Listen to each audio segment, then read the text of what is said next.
Everybody, Spectacular, the Silver Stacular. Although this is not something I normally do, I've been so into this Final Fantasy Magic the Gathering set that just came out.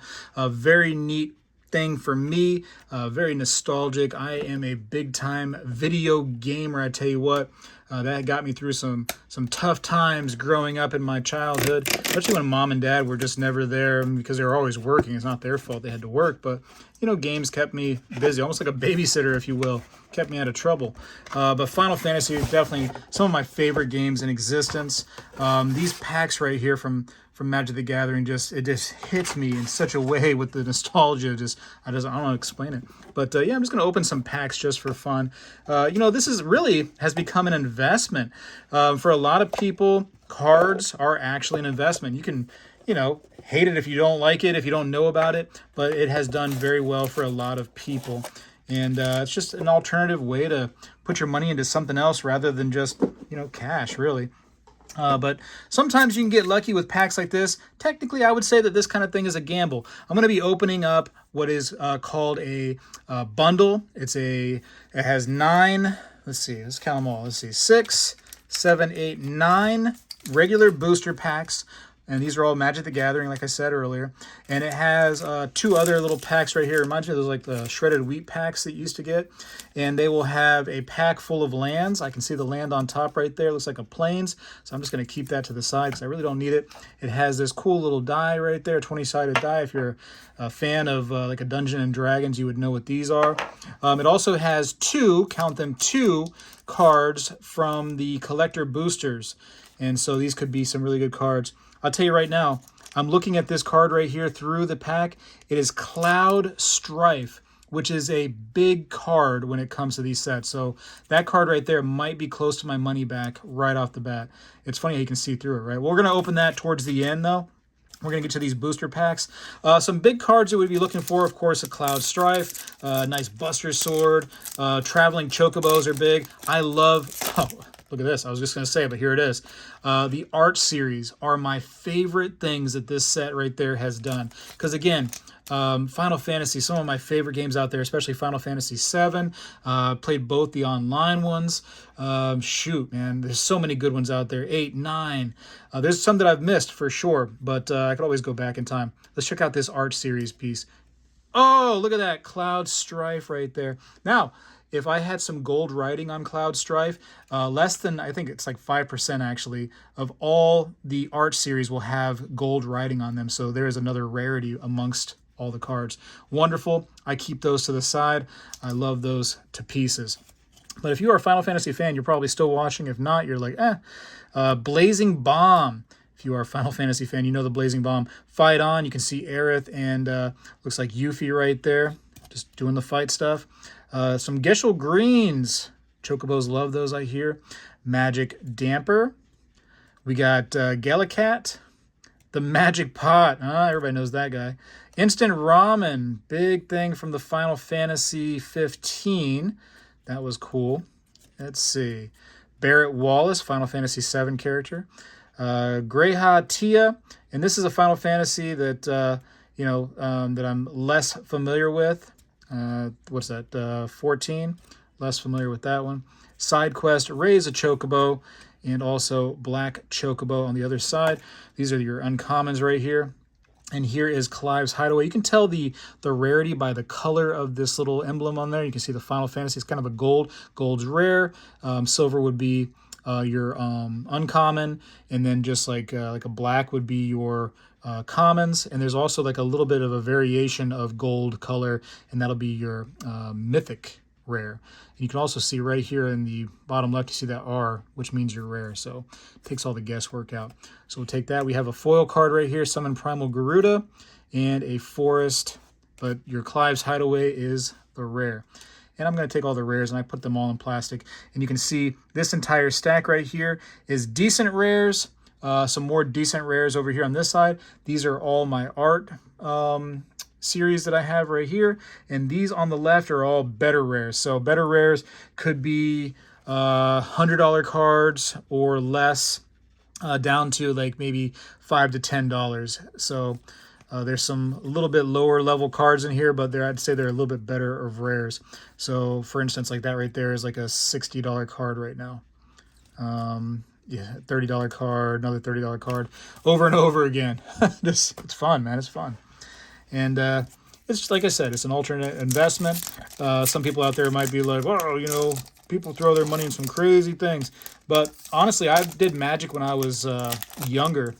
It was a neat thing to do as like a little side hobby rather than go and get in trouble. We'd play Magic once in a while, maybe in like the library between classes, or sometimes after school would go to like little places and play, and mom would drop me off and there I go playing some games, but kept me out of trouble, and actually made some money doing that. And later in life, I ended up selling my cards to buy some pew-pews.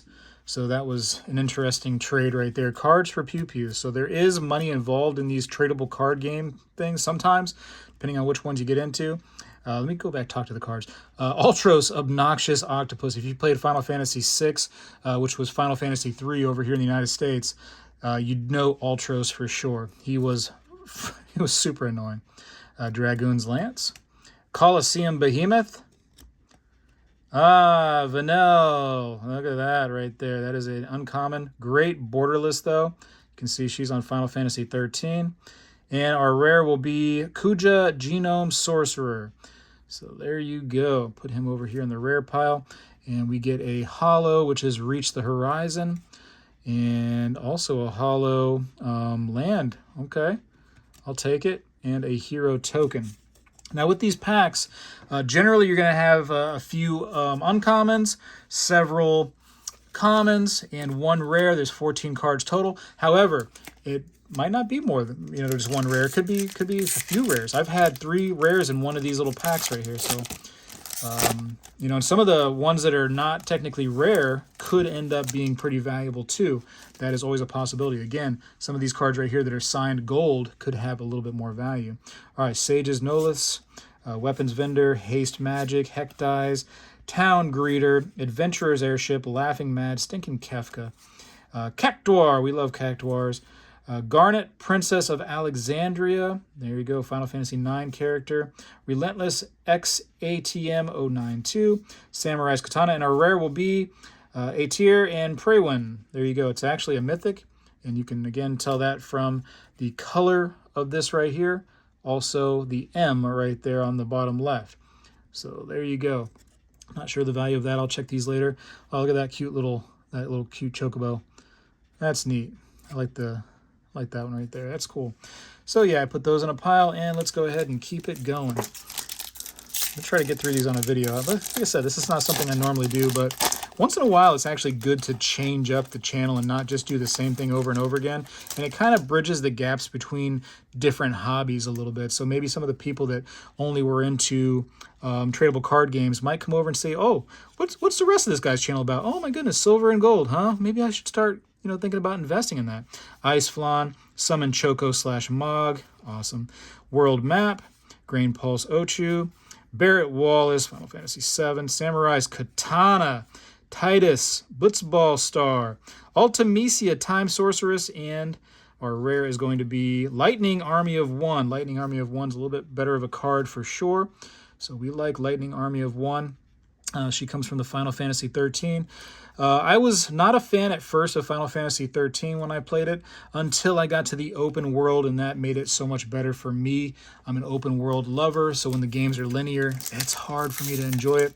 That being said, Expedition 33, which is mostly linear, followed by a little bit of open world areas, has been wonderful. They just did it right to where it feels like it's more open than it is. So let's see what we got right here. I know it's an elemental token right there, which will be double-sided, so you should see a hero. There you go.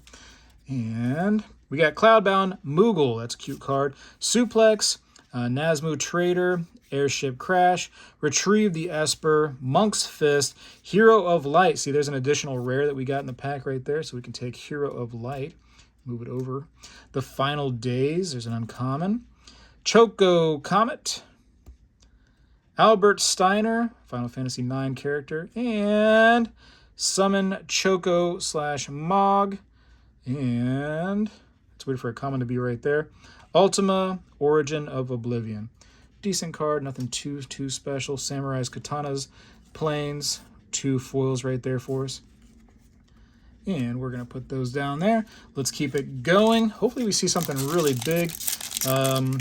The video that I didn't make, which would have been just before this unboxing I'm doing for the previous bundle. That previous bundle was great. Really good cards in there. If you notice, I'm kind of like touching these first few.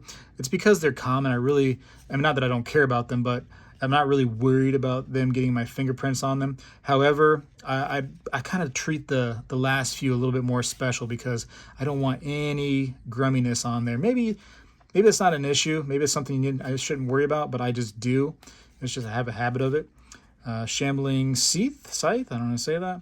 Summon Shiva, that's a cool card right there. Sid, Timeless Artificer. So the set has all kinds of different Sids in there, and you're allowed to have any number of Sid Timeless Artificers in the set or in your library when you're playing the actual game. So I take Sids and I put them to the side. All those only in uncommon.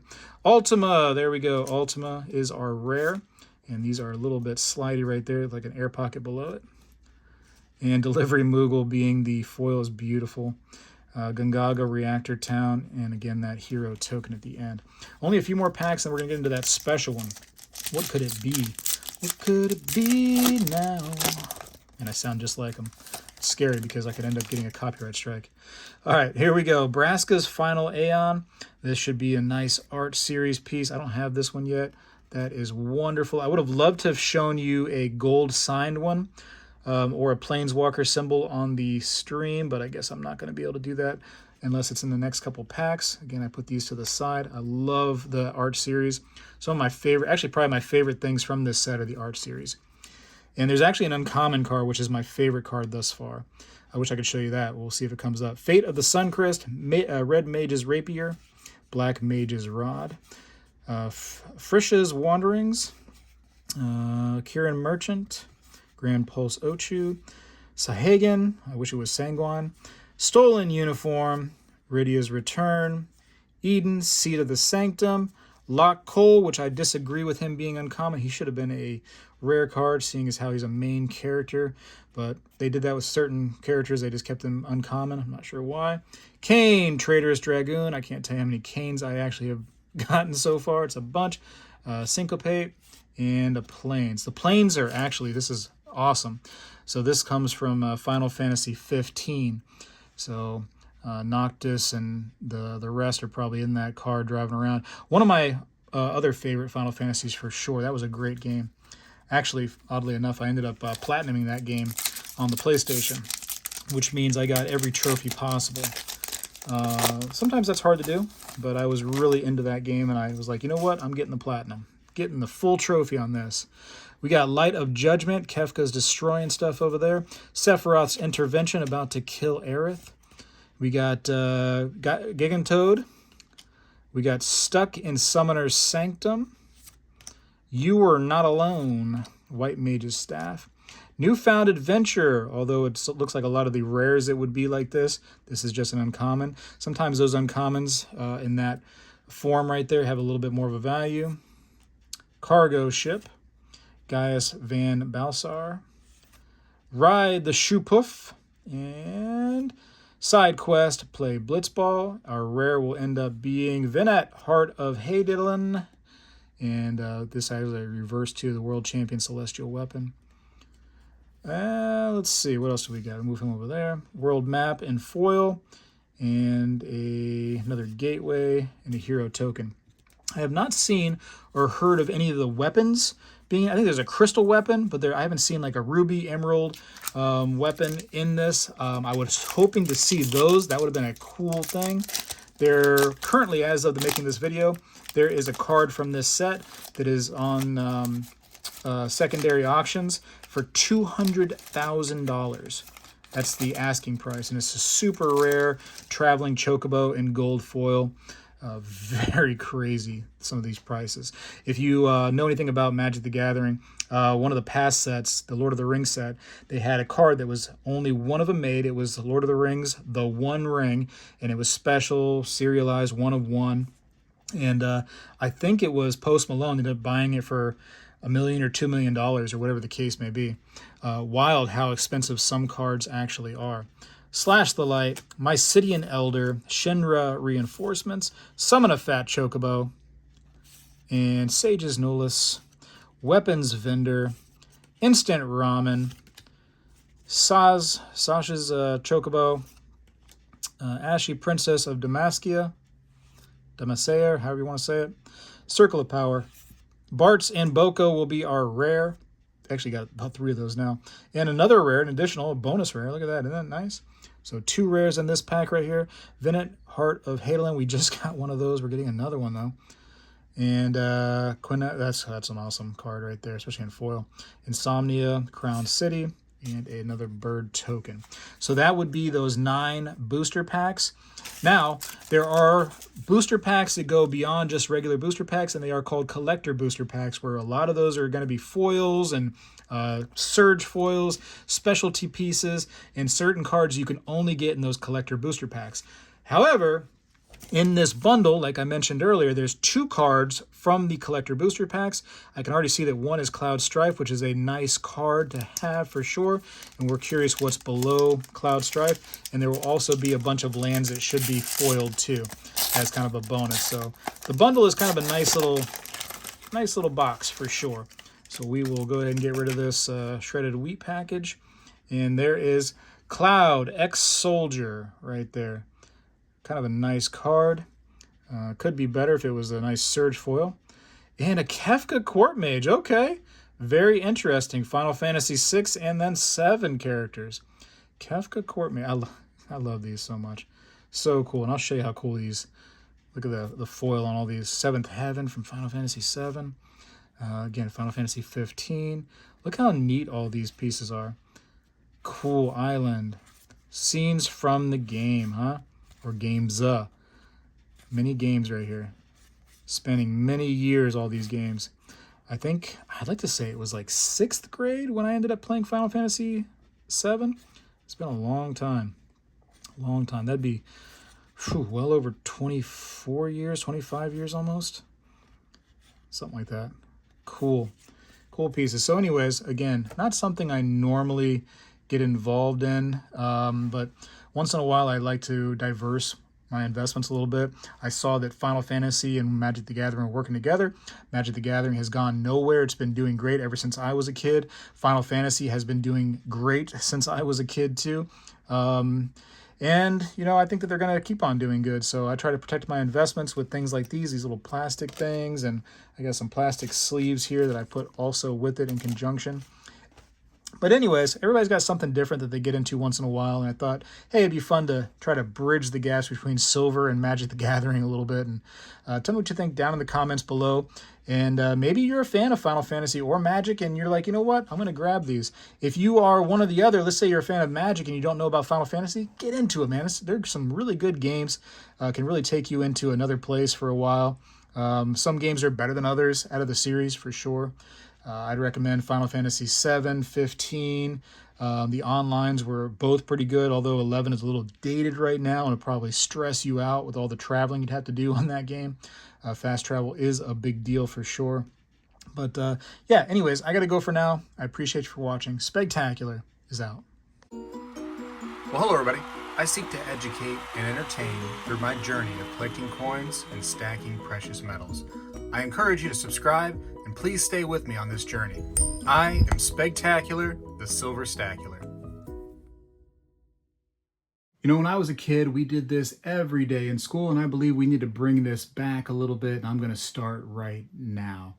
I pledge allegiance to the flag of the United States of America and to the republic for which it stands, one nation, under God, indivisible, with liberty and justice for all.